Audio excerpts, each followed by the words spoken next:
One bad year, or would this continue for Philadelphia? We're going to break it down right here on Locked On 76ers.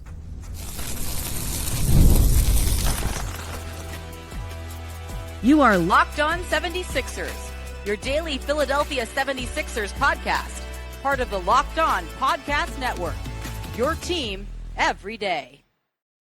Welcome into Locked On 76ers. We're your hosts, Keith Pompey, 76ers beat writer. I'm Kayla Santiago, sideline reporter for the Delaware Blue Coats, the NBA G League affiliate of the Philadelphia 76ers. And today's episode is brought to you by Game Time. Download the Game Time app, create an account, and use code Locked On NBA for $20 off your first purchase. So is this the fluke season here, Keith? Because the 76ers, they are bad, the worst they've been in a long time. And the only thing that you can think positively about and look forward to is that you just hope it's not this bad a year from now when these guys are supposed to come back healthy. Where do you see this Philadelphia 76ers team when they come back next year?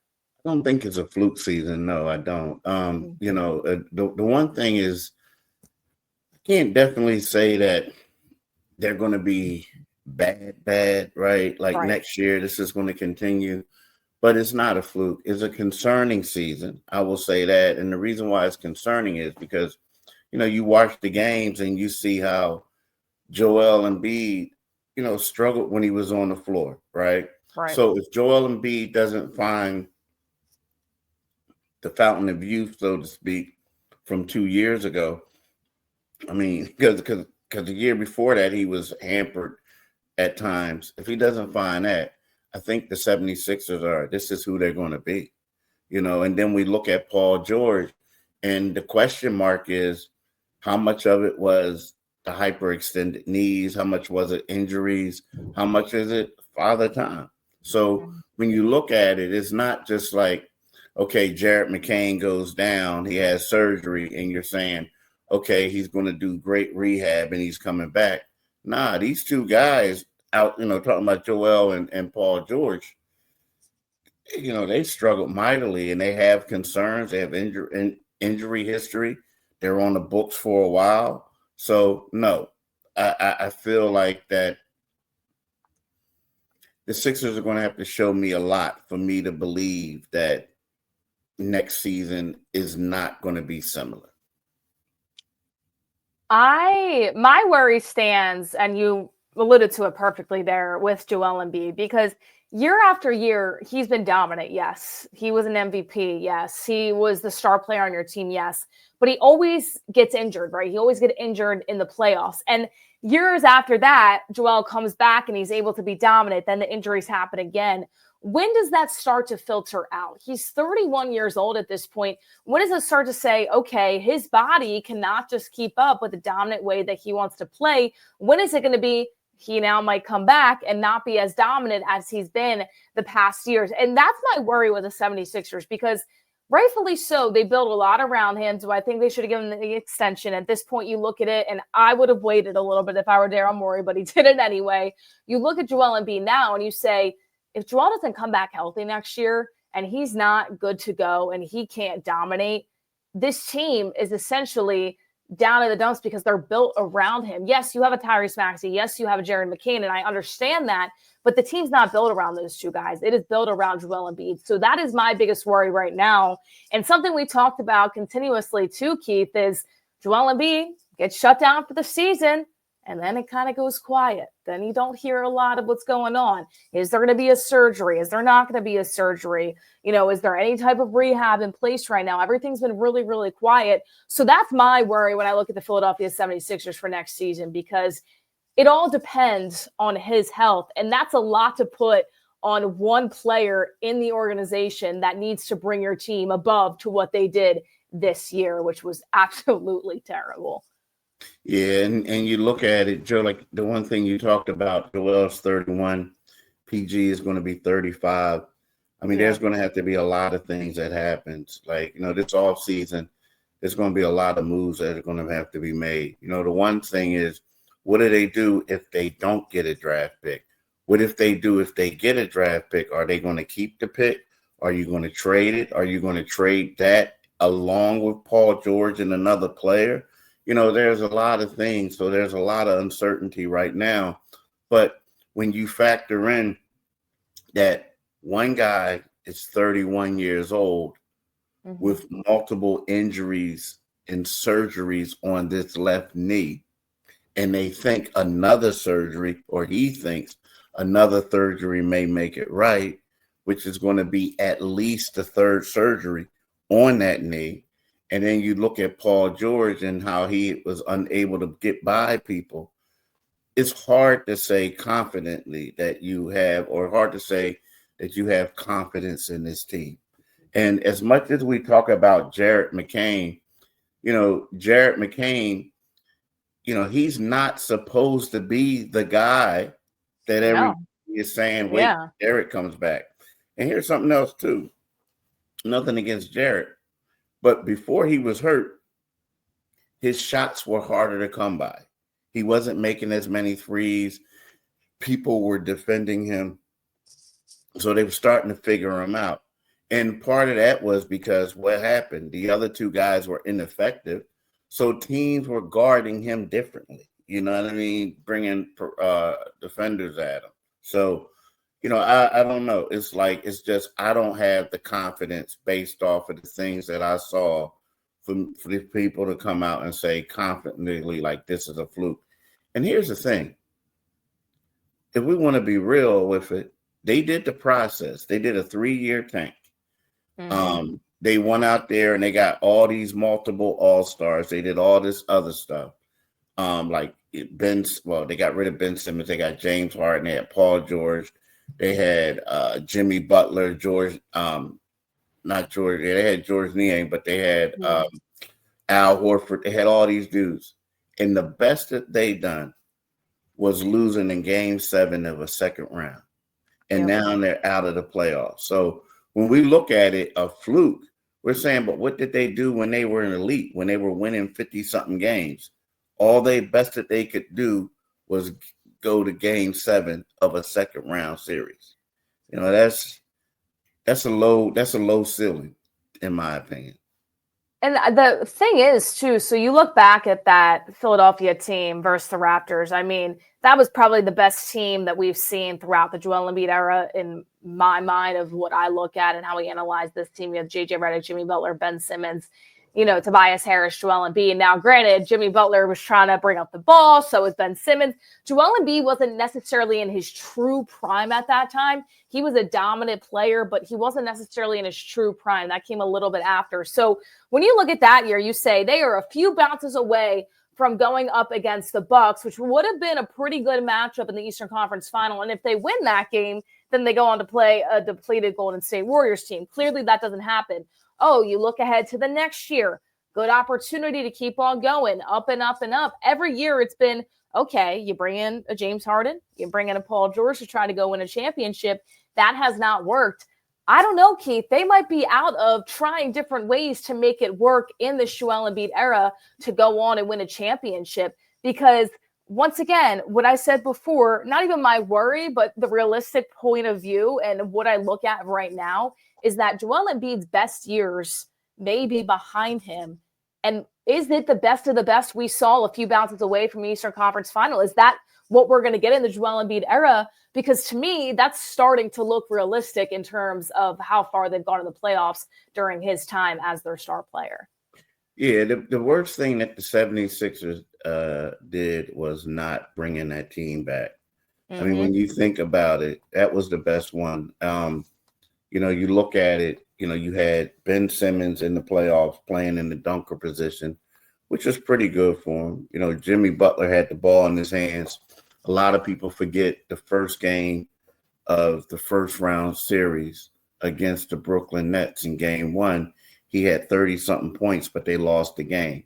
Yeah. After that, they made him a conscious effort of being a primary ball handler. And what that did is it freed up a lot of things for other people.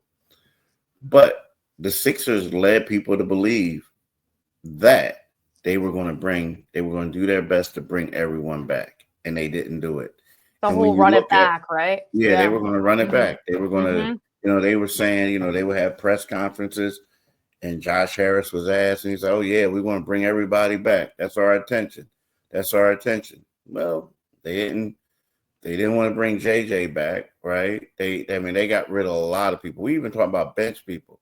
So looking back, if you're a fan, that's when the people started losing confidence in them, because then they went out and got guys who weren't a fit, and then they tried to do the star hunting thing all over again, and it just didn't work out. But you know what? That was the biggest blunder that they made, because they invested a lot in these guys, got rid of quality players to get them, paid some money to JJ Redick, overpaid them, and then they just didn't bring these guys back, when that was a team that definitely would have won the championship that year.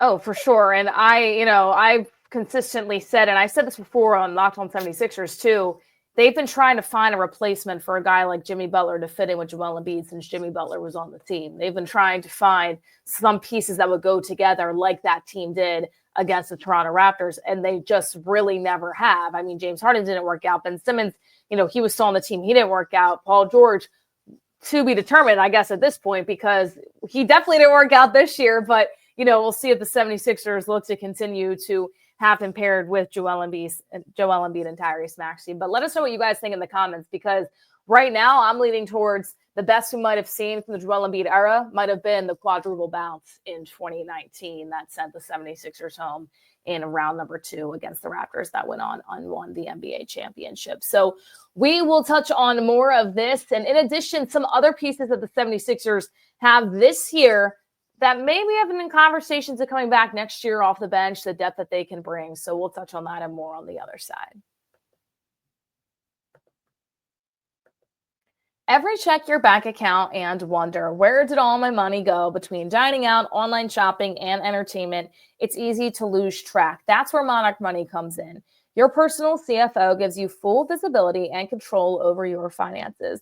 Monarch Money isn't just a budgeting app, it's a complete financial command center. You can track all of your accounts, investments, and spending in one place, so you stop managing your money and start building wealth. Surprising insights. When I started using Monarch, I realized just how I was spending on food and how much I was spending on food delivery. That is huge when you get home late and you just want to grab some food with other and different apps, and you say, oh, well, it's just $10 here, it's just $10 there, and that can definitely all add up. I budget smarter and save more, all in one convenience. Instead of juggling multiple apps, you can use Monarch to check your finances, track spending, and even plan your long-term goals.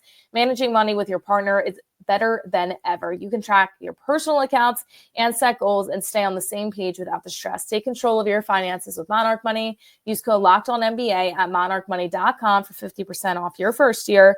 That's monarchmoney.com, code LOCKEDONNBA for half of your first year off. And baseball season is in full swing, and there's no better way to get on the action than with Prize. The best place for daily sports. With Prize Picks, you pick more or less, and Prize Picks is a great way to get involved in all the action, especially here in the MLB season. With Prize Picks, you pick more or less on at least 2 projections, and if you're right, you can win up to 1,000 times your cash, whether it's strikeouts, RBIs, or first inning runs. Prize Picks keeps every game exciting. Building my lineup this week, I'm picking Aaron Judge for more than 1 home run and Ohtani for more than 1 stolen base. It is that easy. Fast and simple. Setting up a lineup takes less than 60 seconds. And when you win, your payout is quick, safe, and secure. Exclusive promos. I always take advantage of Taco Tuesday, where Prize Picks offers discounts on select player projections for even more value. Download the app today and use code LOCKEDONNBA to get $50 instantly after you play your first $5 lineup. That's code LOCKEDONNBA for $50 instantly after you play your first $5 lineup. Prize Picks, make sure you run your game. All right, so Quentin Grimes, a player that has shown really good flashes ever since he's been brought to the Philadelphia 76ers. But Keith, I'm going to throw it to you here. Nick Nurse saying some things about Quentin Grimes, thoughts about him coming back next season. What did Nick Nurse kind of say here about Quentin Grimes and where he might be able to end up next year? Well, and the thing about what Nick Nurse is trying to do right now is, when we look at the 76ers, it's really tough to evaluate them, right? But what Nick is trying to do is basically saying, look, we want to see if he's well-rounded enough to mesh with the team long-term. And with that stated, and when you look at it, they all know that he can score buckets. They know that he can shoot with a high efficiency, the whole nine. But when we talk about Joel Embiid, we talk about Paul George, Tyrese Maxey, if these guys come back and if they're able to play at a high level, Quentin's shot totals are going to go down. So what Nick wants to see is if Quentin can play backup point guard, if he can do that a little bit, if he can ball handle. Now, he knows he's not a point guard. He knows that. But he wants to figure out and see what he can do. Like, he wants to see if he can, make plays on the ball, right? If he can, if they need someone to run the offense, if they can do this and do a lot of different things, that's the role that he wants from Quentin. Now, the crazy thing about that is, right, Quentin is averaging 21.8 points, 5 rebounds, 4.2 assists, 1.5 steals, and 32 minutes, right, in 22 games with the Sixers. Now, the crazy part about all that is they're all career highs, right? He's also shooting a career best 49.1% from the field, including making 39.2% of his threes, right? So we also know he had a career high 46 points. He scored at least 30 points 5 times. And we're talking about a guy who has career averages of 10.2 points, right? So the crazy part about that is, it's like when you hear Nick say that, you're saying, Coach, what are you talking about? This guy is a lethal scorer.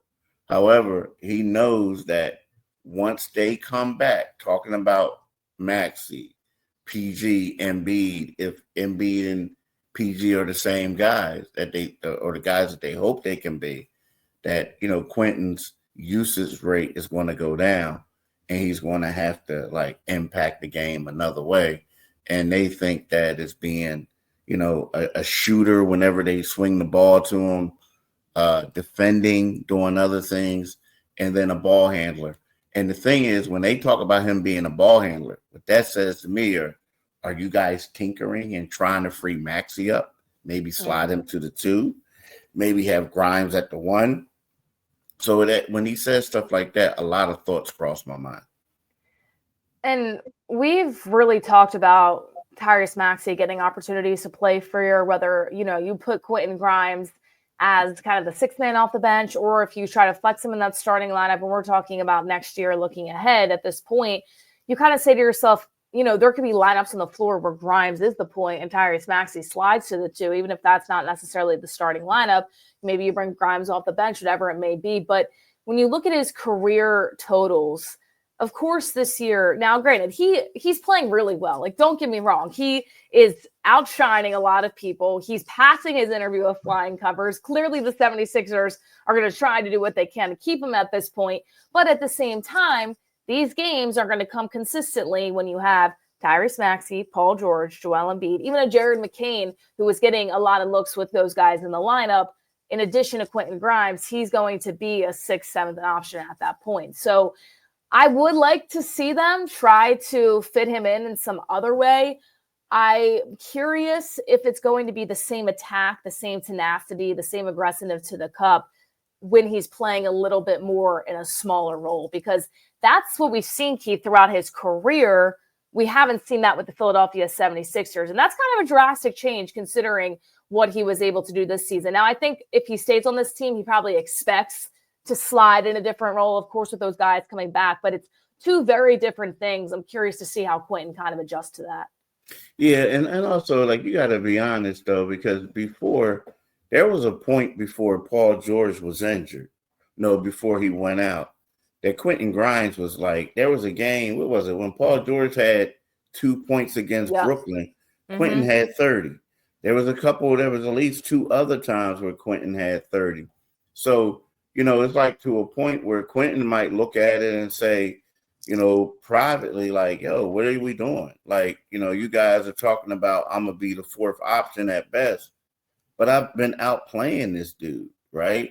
And then you look at Joel, and Joel's, he's coming off of like one of his career worst performances in his career, worst averages. And you may say, well, you know what? Maybe we may decide to just spread the wealth a little bit, get more people involved, right? So, to me, I understand what they're doing, and they do want to see what he can do. But at the same time, he has been outperforming Paul George when they were on the floor together. Yeah, and you mentioned spreading the wealth too. One thing my concern is, well, when you try to spread the wealth and you get guys involved or try to get them involved, you maybe forget about them if there's a two-man game of Maxey and Embiid, and the last thing you want is another Paul George standing in the corner saying, when is it going to be my turn to show up? Now, I think Grimes might have a little bit of a better attitude than that from that standpoint, but you never know. It's going to be interesting because all these guys on the ball, we'll see what the 76ers do next year with Paul George if they bring him back in the combination with Joel Embiid, but it's going to be different roles next year for sure. And I think that's what you're hoping, though, if you're Philadelphia, to get those guys back healthy, to have an addition of Quentin Grimes being able to play on this team just to be that other scorer and ball handler that you can have. So we will wait and see, but definitely interesting comments there from Nick Nurse as well. Coming up, too, we're going to see where other teams are looking right now. Spoiler alert early on, the Nets and the Mavericks really, really close, so we'll see how that game ends up, and if the Nets end up winning, that's all good things for the Philadelphia 76ers, so we will touch on that in just a moment on the other side.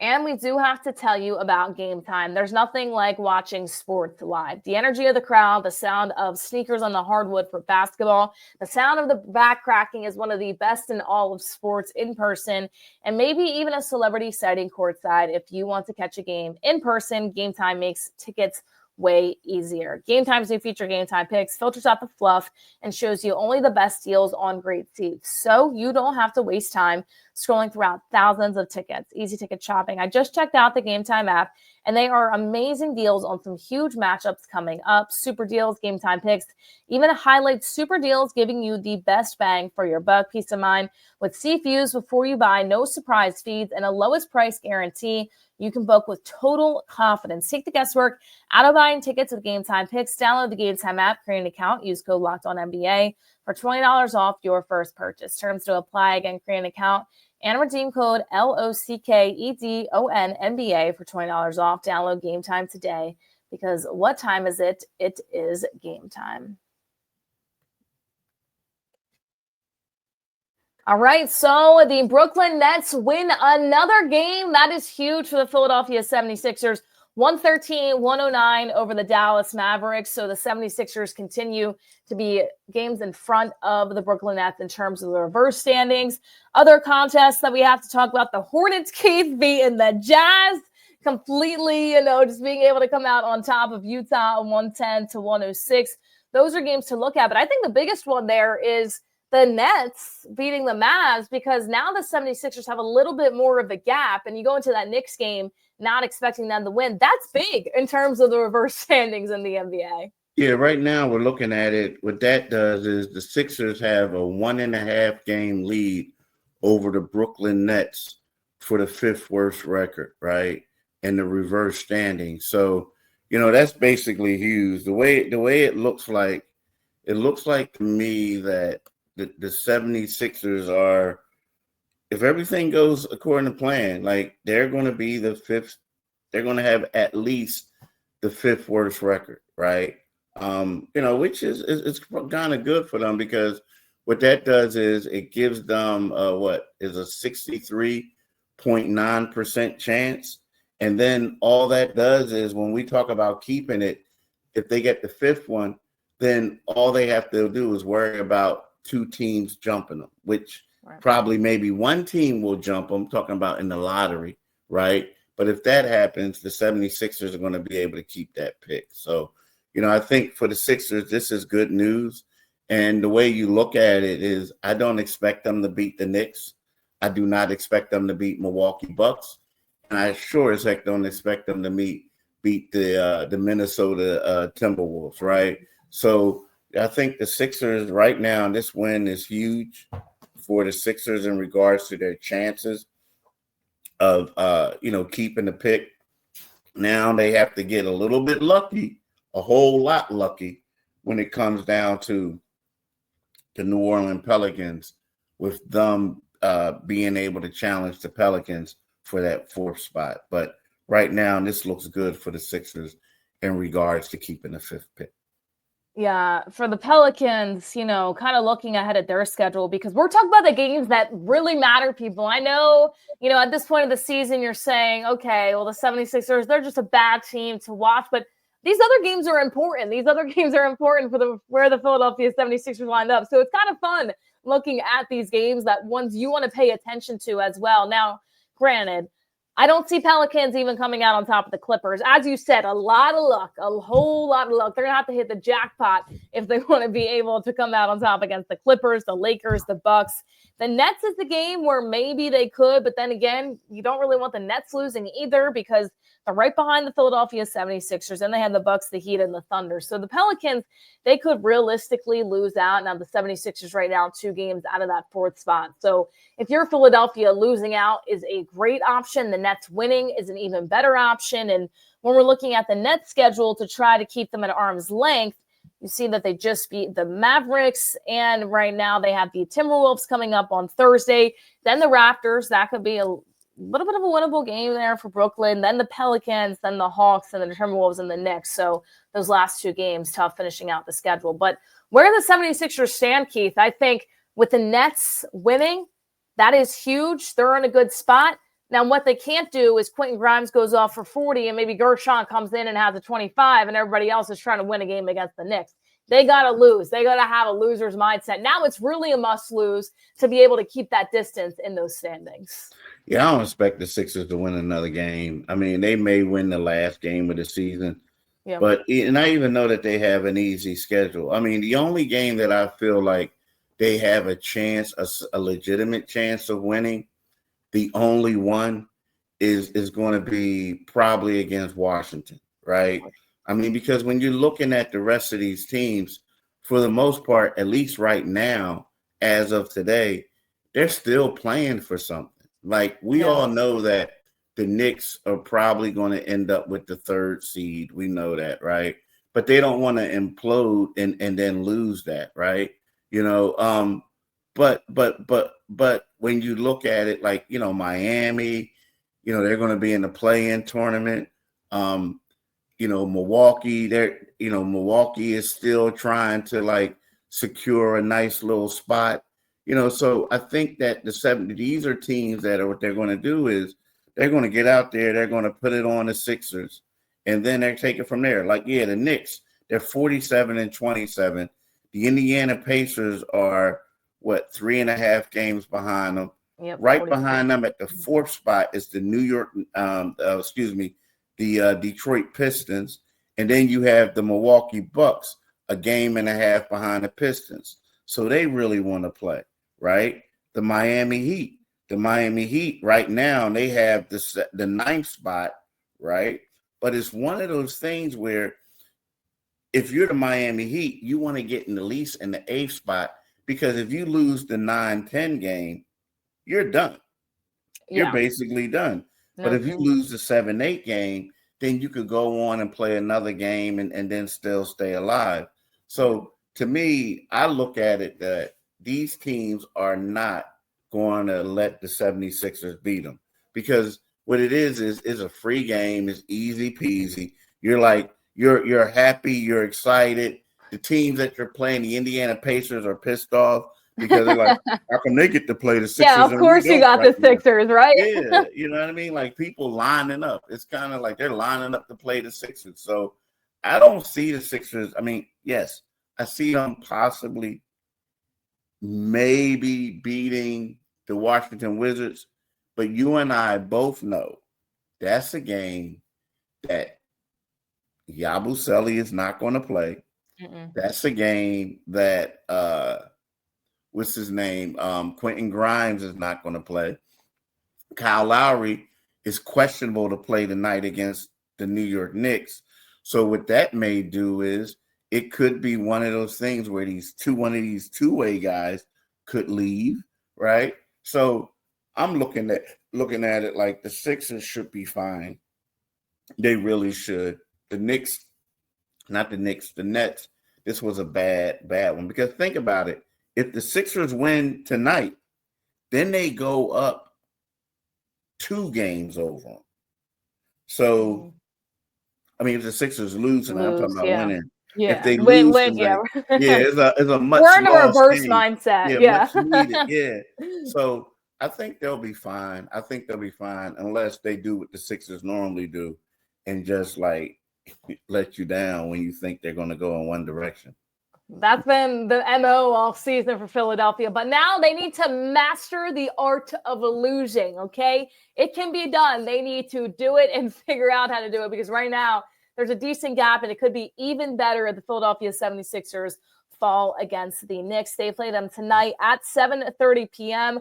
on the road. So we're looking at a Sixers loss here, people. That is what we need. The Nets, they come out on top against the Mavs. That is huge for the NBA reverse standings. So Philadelphia needs a must-loss game out there against the New York Knicks. Well, thank you guys all so much for tuning in to Locked On 76ers. For Keith Pompey, I'm Kayla Santiago saying so long, and we'll see you guys next time.